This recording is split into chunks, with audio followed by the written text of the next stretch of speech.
Good morning, everybody. So today I want to show you how to add the texture onto your finger C sponge.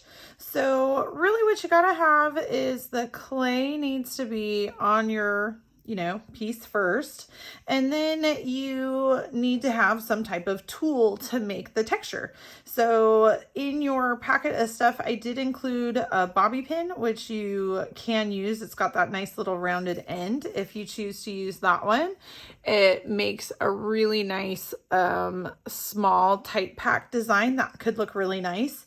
You can also use this tool that was in your tool packet. It's got a larger rounded end. So if you choose to use that one, you're going to have to be a little bit more careful with it to make sure that the texture is showing properly, but it makes a slightly larger texture, which looks okay when you've got a lot of stuff.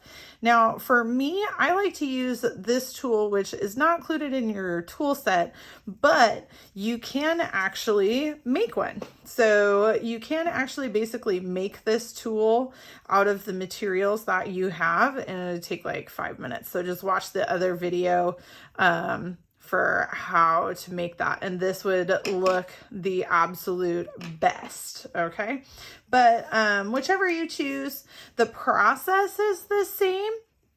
If you do choose to make your own tool though, you can either, make one with a single end, or you can make one with a double end. And if you make one with the double end, then you'll make twice as many marks, which will make it go twice as fast.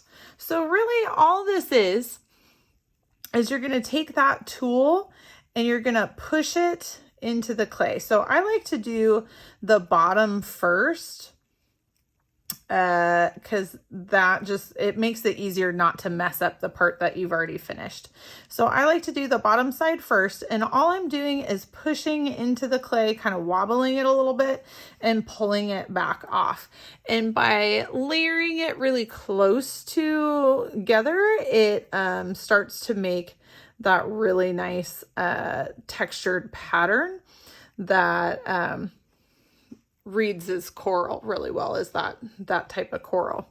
Okay, so it's just push it in, kind of wobble, pull it back out.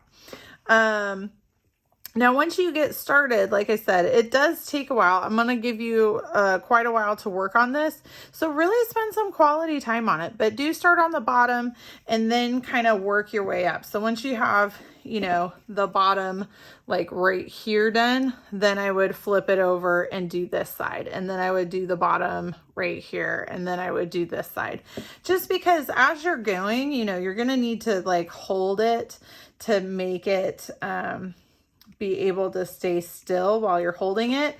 And if you do the side you're going to look at and then you stick your fingers all over it, it can kind of get a little messy. But if you do the underside first and just a little bit of the underside gets a little funky, it's the underside, right? But you do want to texture all the way around, because sometimes if you don't and you're looking at it from the side, it can look really extra messy. So you just want to make sure that you're gonna do that repeated texture over and over again so that it covers the whole thing. And like I said before, these don't have to be fully attached to the base yet, because if we need to move it out of the way for another part of the project or something like that, if you leave it where it's not physically attached yet, then you have a little bit of leeway to move it back and forth. But once you do have all of your pieces fully textured, I would highly recommend baking it, just so that way when you're in the process of moving it around or doing something else, you're not going to mess up all that texture that you spent all that time on. All right. Okay, so make sure that you get all of your pieces fully textured. Thanks, everybody.